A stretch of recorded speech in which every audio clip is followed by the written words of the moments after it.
Greetings. Thank you for being here. Oh my gosh, I wanted to get this video out as soon as possible, especially with everything going on. But also, wow, I had no idea. And what's really crazy is where I live today is linked to the peoples. It really goes into the territories and the history of the peoples. Okay, so I left off with the gods, goddesses, and the peoples of the Tongva. So the Tongva people are predominantly in California, specifically LA and lower, but predominantly the Los Angeles area. They do have a deity. It is not a female. However, the theory that they have, so their deity's name is it's interesting because of the name of the peoples of California all over. But anyways, the name of this deity is Chingish. And there's 4 different spellings of that. And it's also known as Quaor, or Quawar,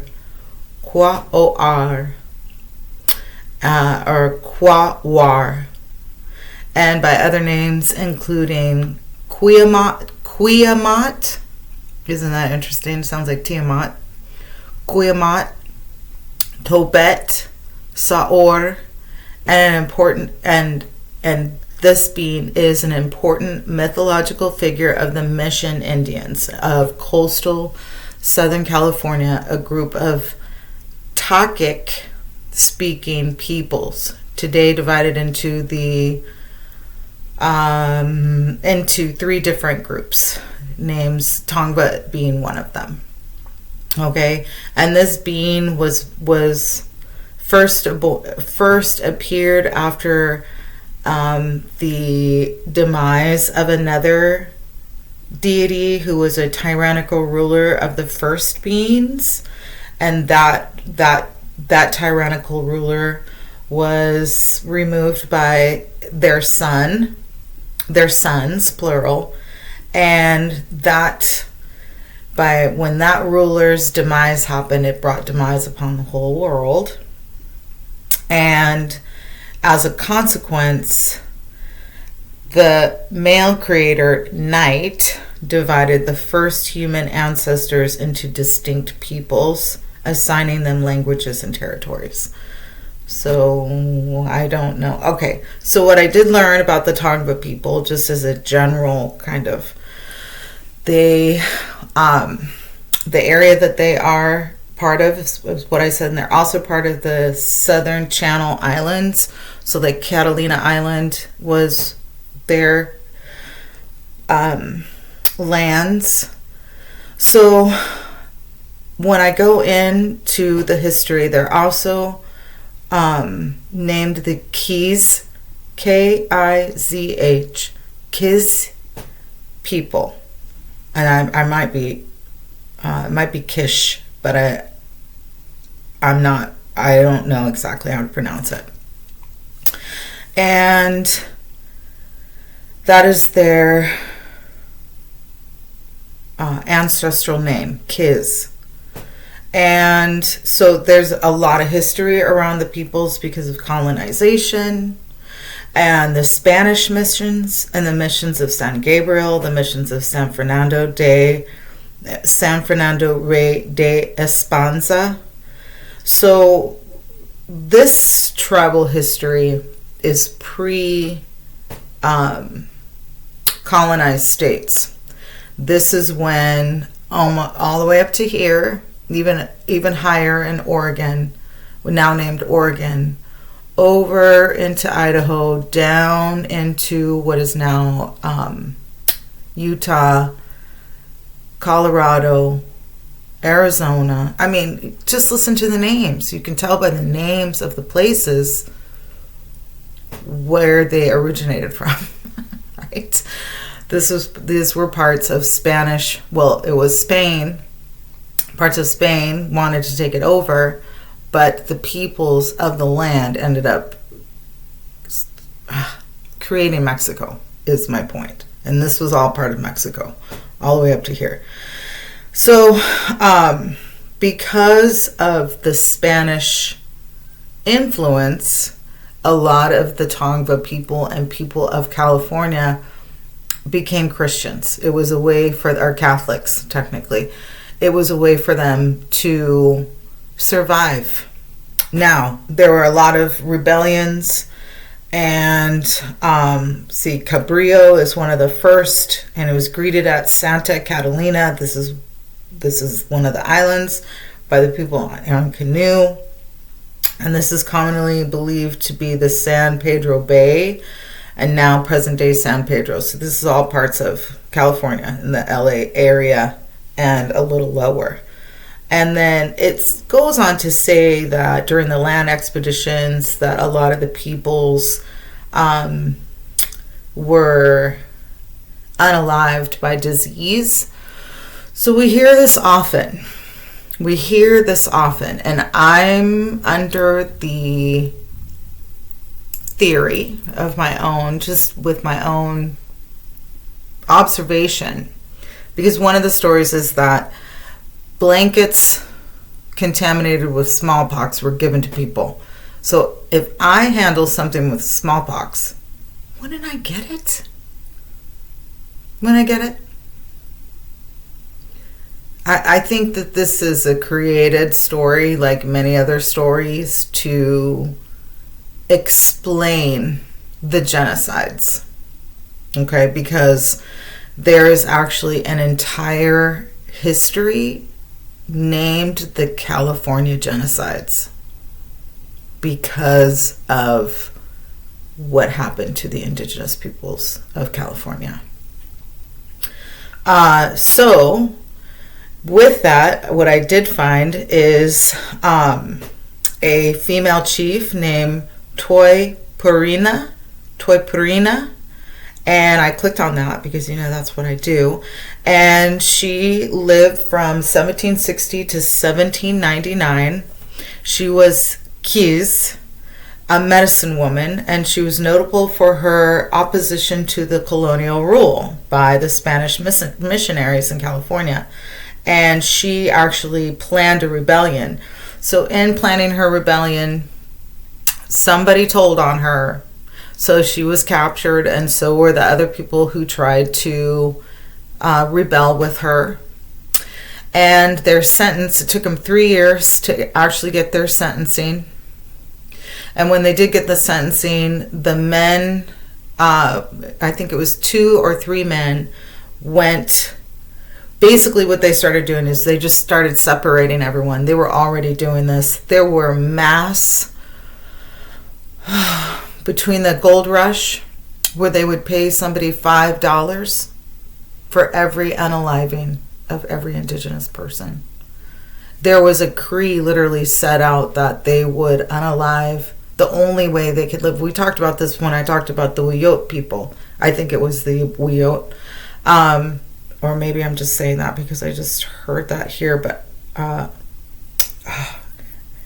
the indigenous peoples near Humboldt area that just recently got some of their land back was another example of peoples who resisted and then basically were massacred and then became indentured servants or actual slaves. And now it talks about how they went in and what they did to the females and what they did to the males, and it was all on purpose, and it continued for years.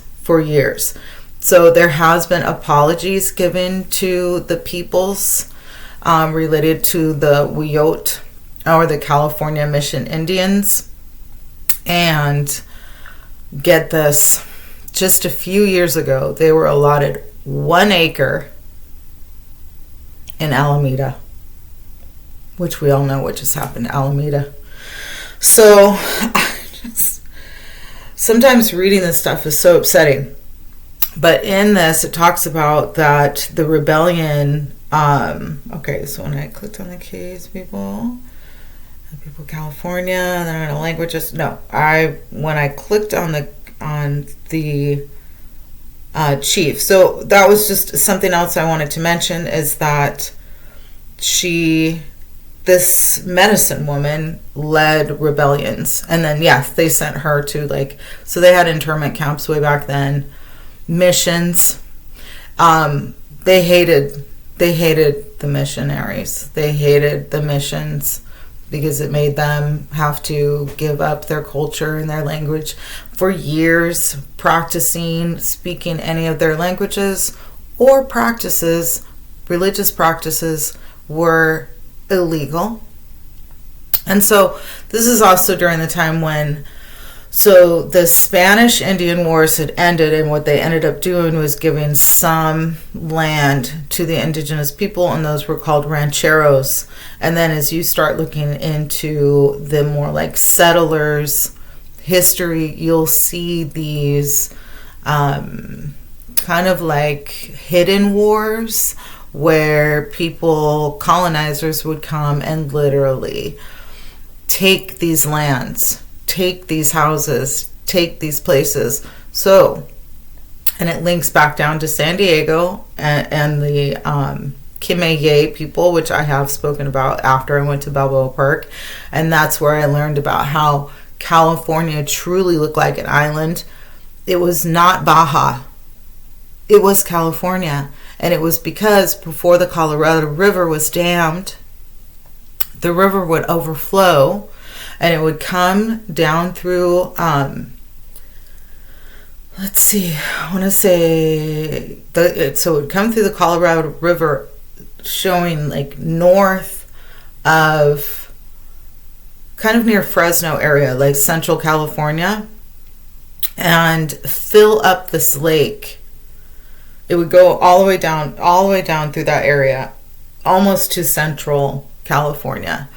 And it was this huge lake, which would make sense because that whole part of California, which is called the San Fernando Valley, is extremely rich with minerals for growing. That's why it's such a popular farming area, because the truth is that it used to bring in river sediment and all these minerals from the Colorado River before it was dammed, and it would create an island. It wasn't Baja, it was actually California. So if you're interested, you can go back to that video. It's a couple years ago. I'm pretty sure it says in the headline that Kimeye people, or maybe the indigenous people of San Diego. And this all links together, okay? Because also we're looking at what was already there. There are little pictures of California with little castles already there. So were these missions actually the Spanish taking over old Tartaria buildings? Because they didn't build them. Where all those buildings come from that were already here. Okay. And then also what I don't like, so there are pictures of some of the people, so let me see if I can find them. But most of the pictures are updated pictures, and they're not pictures of what the peoples originally looked like what they looked like after the Spanish came. Before and after, because we're getting the modernized looking South American people when we have records upon records of the description, and they don't look like what we've been told they look like. They were very highly melanated. They had coarse curly hair. They wore little clothing, and they were matriarchal. It talks about that in here, and how they were matriarchal. And then literally the war to literally wipe out all the indigenous peoples of California. It's heartbreaking to read, because it's true. Like all the lands, all the coastal lands, everything that's incredibly gorgeous, and now like $1 million an acre and sometimes more in California, that was all indigenous lands. And then the gold rush, like, oh my goddess. Yosemite, when you go to Yosemite, that's all indigenous land that was taken from them. And do you think the indigenous people of those lands receive any of the benefits of people going to Yosemite? Even the history there has been manipulated. So I wanted to talk about this group because it is on my list, and this refers to so many peoples. Okay, so we have this completely separate history of the Americas that is part of like the Spanish and Mexican history, but we're mostly talking about like the Alamo, right? We're not talking about the rest of this, and then we talk about these world fairs, and I've talked about the San Diego Panama Fair before, a long time ago, with the theory, because it lasted years. It was something 600 and something acres. You know, that was systematic removal of the peoples who were there. They remove the people who are there, and then they bring in this whole other group of people. And then they're like, look, there's all these lights. And the reason why they had to destroy everything, I've said this before and I'll say it again, is because it all proved how important and the power of the Divine Mother and the Great Mothers, the Indigenous mothers who took care of everything, you know. So, okay, I think I wanted to share. Oh yeah, that's the language. Okay, so a little bit more about Toypurina's rebellion. So guess what she was called? She was depicted as a treacherous witch or a seductive sorceress, including a Temple's article regarding it as one of the most influential or subsequent writings on the native woman, on Toypurina. Her resistance against the colonial authorities through medicine and dialogue was consistent with the woman's other means of creating counter histories. So just wanted to, she said that using sexualized magic to control men and subvert the male order by symbolically using their own bodies was a way of reasserting their power physically in the face of overbearing colonial rule. So, we were extremely powerful. She lived within a matriarchal power structure in which women were at the center of the tribe's ritual and spiritual life. See, and so this is how you can see how eliminating the female and the power of the female, because they literally removed her completely from her group of people. She ended up getting married and having children. She ended up marrying a Spanish missionary man. And the theory is that she did it out of survival. Some do think maybe she actually did fall in love. This is how we are now, because of these types of things happening over and over and over. Her family lives on, and there are, I believe her, not I believe, but somewhere in here I read that her family lineage continues in the Tongva peoples to this day. Okay, so, I found a picture just to give you an idea. Okay. Very melanated, coarse hair. Okay. And this is after, right? This is after colonization, because we lived well. And that is a Mission Indian. Okay, and so again, the Tongva are Uto-Aztecan language, and all the way Nevada, Arizona, New Mexico, they have a similar kind of background. There was a Russian colonization in this part of the Americas. I don't know if you all know that. I didn't know that until I started doing this kind of research.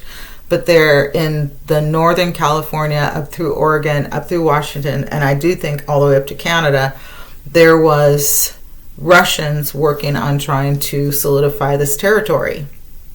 Okay, and so there were Russian-Spanish wars here. Okay. Did you guys know that? I didn't know that. I mean, a little bit I knew that from this, but I'm learning more and more and more. Okay. And then there's also a Romance language that is considered. So Romani is actually, there are links back to the Americas with the Romani language or Roman said language, and then there are Latin references to that. So I know I've watched a few videos online where Kiamero talks about Romans and the Americas, especially California. Okay, so then it just starts talking about all the areas of the peoples. So Los Angeles, Sierra Madre, Orange County, Santa Catalina, San Clemente. These are all parts of California, near Los Angeles and below. And then it talks about all the things that they had gone through. And then it talks about linking the peoples to the Applegate Trail. Well, here's some more photos. A little more modernized. And the Applegate Trail, if you all don't know about the Applegate Trail, it's just what I'm reading, and I'm getting a little distracted, but the things that are said by the colonialists, by those who wanted to usurp the lands, about the peoples, the women, the children, it is appalling.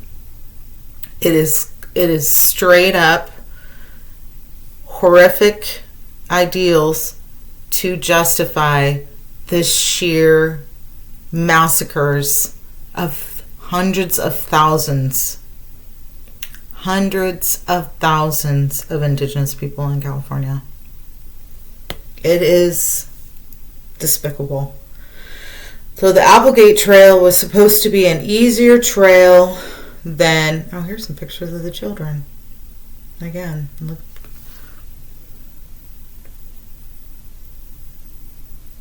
Very melanated, coarse hair. Okay. Yeah. You see her right there? Very melanated, looking what is now, misnomer African American.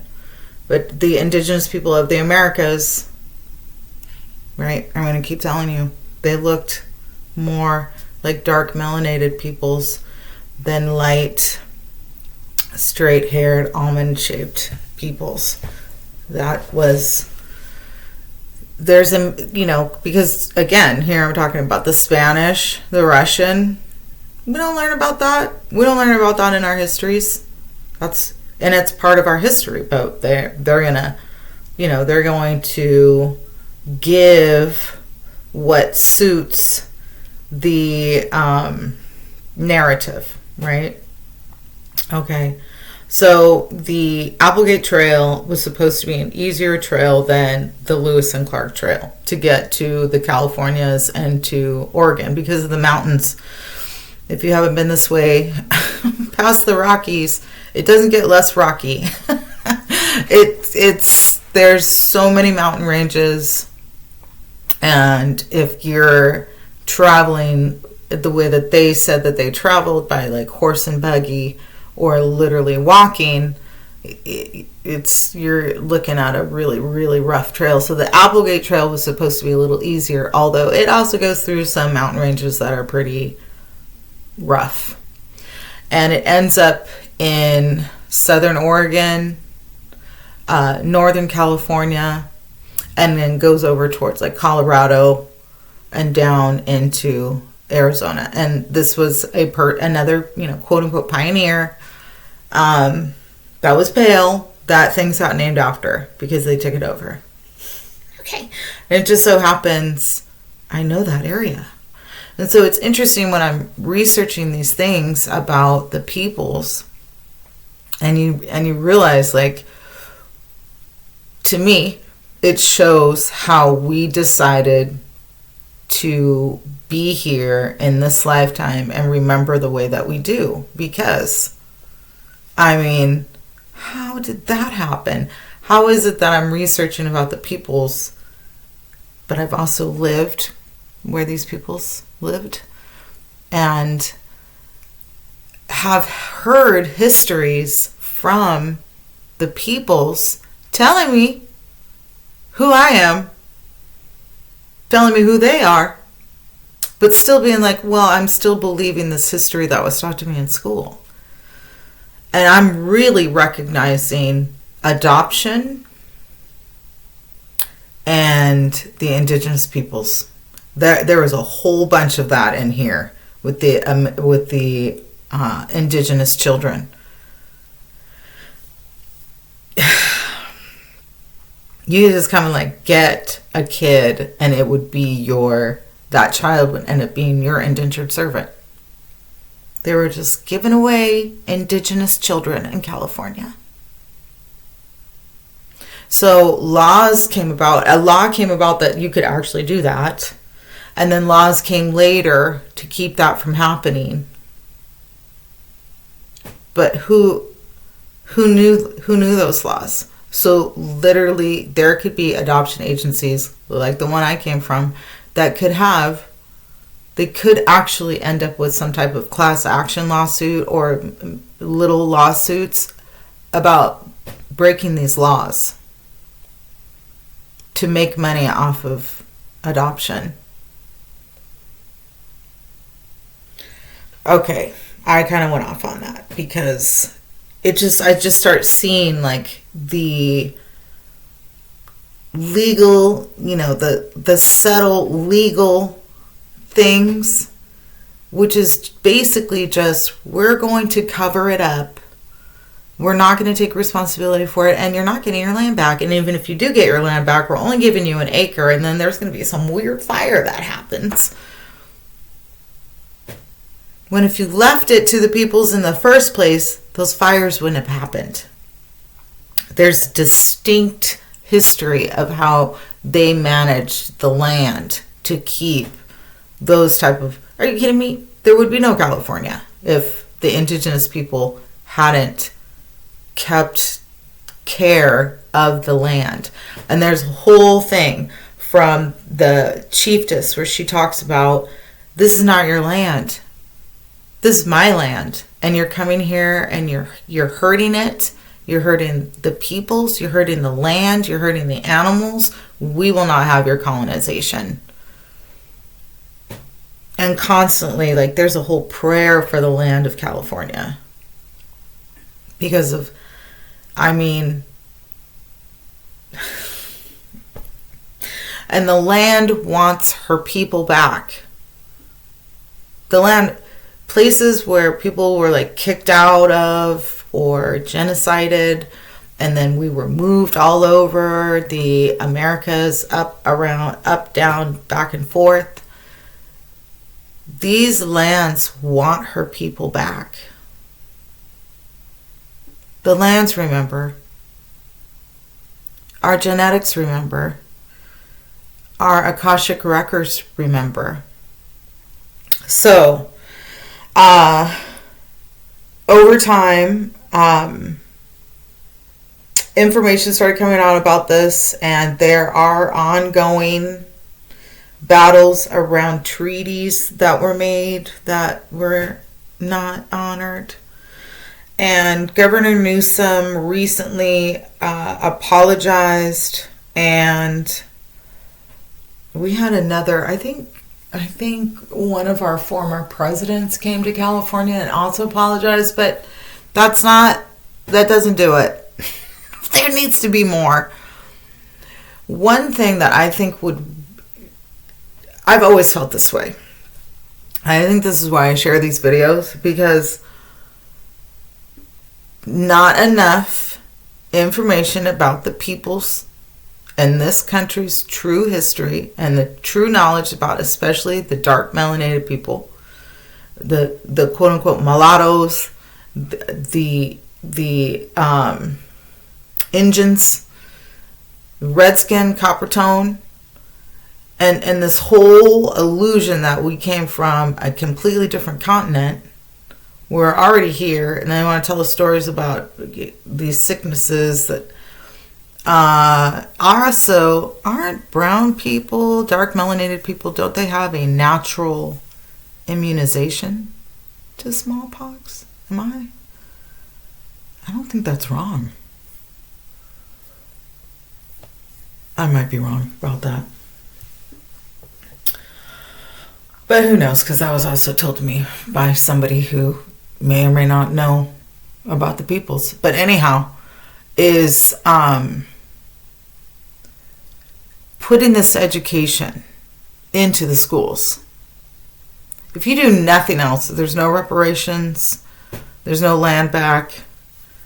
I mean, good goddess, at least filter the taxes and the property taxes back to the peoples. Who's getting those property taxes? Those should go directly to the peoples linked to the land. It is so that, but if we were in school from when we start going to school, we start learning about the truth of the peoples, of the indigenous people, about who we are, especially the dark melanated peoples of the Americas, and put the truths in school, that would be huge. That and the truth about the matriarchs. You can't speak about the indigenous peoples without talking about the matriarchs. They went hand in hand. So this is where we start seeing the initial erosion of the great mothers and the initial erosion of the history of the lands. Who built those places? Who built those castles? Who built those pyramids? The great mothers did. The great mothers and her peoples. And then we get this whole... Because those missions, they didn't build those missions. They were already there. They were already there. They were mothers' temples. They were mothers' schools. They were not... No. They were not built by the Spanish. They were already there. So we can see this kind of... So the Russians, they want to come down and, kind of decide to take some stuff. And the Spanish were like, no. And then finally the people get their land, and then over time the Europeans come and they're like, well, we're going to take your land. We deserve it. And in here somebody says, like, we work so hard, we should have your land, and the only way we're going to be able to have it is if we get rid of all you guys. So we do have proof of how the lands were taken, that we are still technically in a silent civil war, land war. We are prisoners of war who are just now being like, wait a second. And so some peoples are able to stand up and fight for the lands and for the peoples. Here's some land in Costa Mesa. Long Beach. Yeah, this is all land that, yeah, it says right here. In October of 2022, a 1-acre site was returned to the Conservancy by a private resident. So a private resident was like, all right, I'll give you 1 acre of land. Tongva people in Alameda. And, which marked the first time the Tongva people had land in Los Angeles County in 200 years. And that just all burned. I don't know if their land specifically burned, but my guess is it probably did. 1 acre? Oh my gosh, it's just an insult. I mean, I'm so glad, but... so, that's... I wanted to share about this today, why I have it in my brain, because I read all this yesterday, and I want to do a video yesterday, but we've been snowed in, and so I didn't do it because we're not snowed in anymore. And I did stuff that needed to get done that I wasn't able to do while we were snowed in. So, next, and the last one of the North American deities is from the Wyandot people. Wyandot peoples. And they have, let's see, is that a goddess? Okay. So, it is another group linked to the Iroquois. Okay, so maybe there's a little bit. And then maize, plant. Okay, so that will be next. We'll go into that. And then also I will be doing a follow-up video on motherhood, so I can get a little bit more clarity on the theory of the tantric peoples. And then also, if you didn't see it in my posts recently, I shared a video. I shared a couple videos recently. I think I shared it from Mama T about the power of the Menses moon magic. Moon blood magic, and there is a whole chapter in Women's Myths and Secrets about it. So I want to finish up the motherhood one.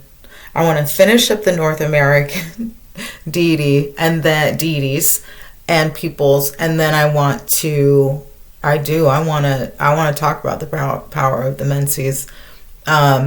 I feel like I did a little bit on some of my older videos, but I want to go a little more detail with that. Okay, so that is a little bit about the Tongva people, and predominantly the awesome medicine woman, rebellious leader, Toypurina. And just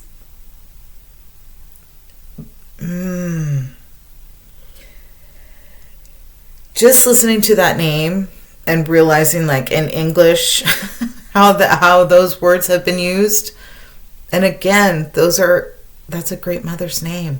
And I also really like doing this because it brings a history to the women and to the females and to these great mothers of renown and of our herstory.